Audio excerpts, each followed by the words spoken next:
we have a range of bills as we reach the end of this sitting year that we would like to pass. My goodness, I've just spelled it out, but I will say it again. This government has had more guillotines in its first 3 years than what the Coalition did in 9. Absolutely shameful. The optics may have been of total chaos, but in reality, 3 different underlying threads led the Senate, and the rest of us, to today's spectre of as many as 40 different bills being jammed through federal parliament in the space of a day, in an unseemly way which raised the ire of senators to new levels. Last night at 8:30pm, Labor sent all of us senators the mother of all guillotines. That's right, around 40 bills. I could summarise my remarks simply as what Jackie said. The first of those threads is just the obvious need to get legislation through after a year when it feels like nothing much has happened. Many of these bills have been on the notice paper for over a year. These have not been last-minute bills that have been dropped in to everybody's surprise.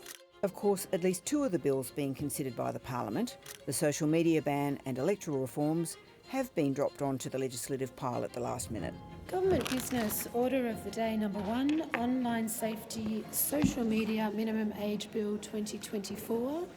But it is always the case when we get to this pointy bit of the parliamentary term that politicians engage in a fair bit of mind games.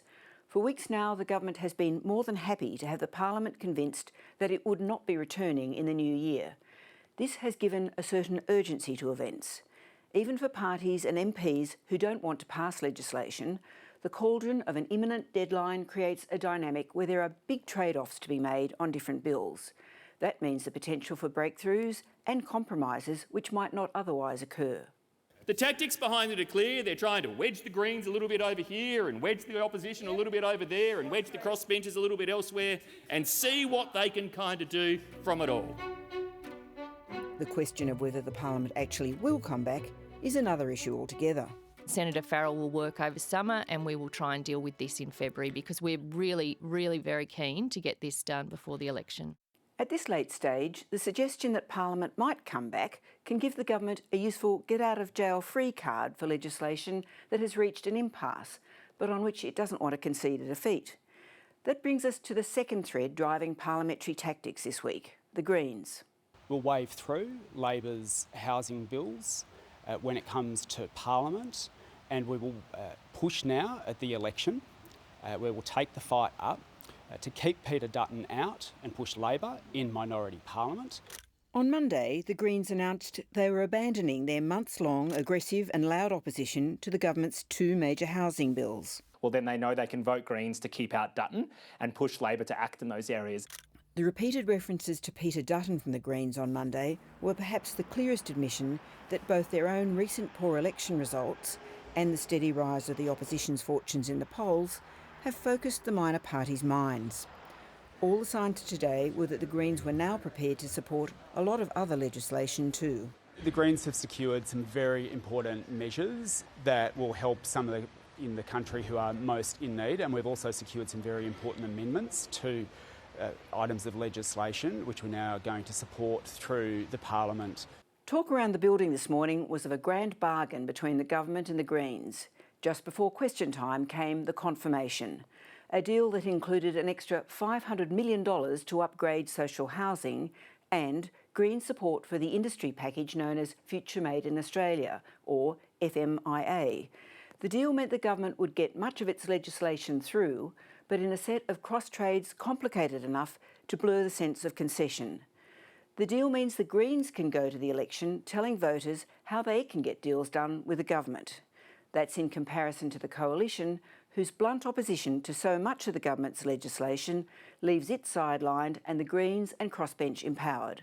The Greens have also secured important changes to ensure that Future Made in Australia funds will not be spent on coal, oil and gas. The third thread driving events over the past couple of days have been pragmatic decisions about what you want to have confirmed in law if you win another term, but perhaps more importantly, what you want to have put into law if you don't win another term. When this side of the House voted for a mandatory code for groceries with tough penalties, those opposite voted for a protection racket for the big supermarkets. Under those opposite, every Australian would have been worse off. Without our tax cuts, 84% of taxpayers would be worse off. They put manufacturing into a deep freeze. We're bringing it back out of the cold. 100,000 manufacturing jobs went under them, 70,000 have grown under us. We're cutting the HEX debt of 3 million Australians. This week we cut $3 billion of that debt, and if we win the next election, we'll cut it even more.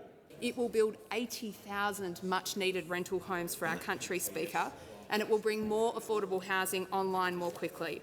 Among the issues left unresolved are the overhaul of federal environment laws, sidelined after lobbying of the PM by WA Premier Roger Cook, and gambling reforms.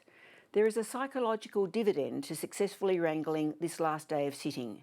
A government that has struggled throughout the year to get its message out, finishing it clearly feeling conspicuously confident.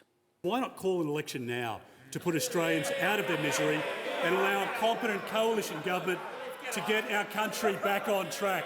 And now he's suggesting that we should have an election, I don't know, New Year's Day.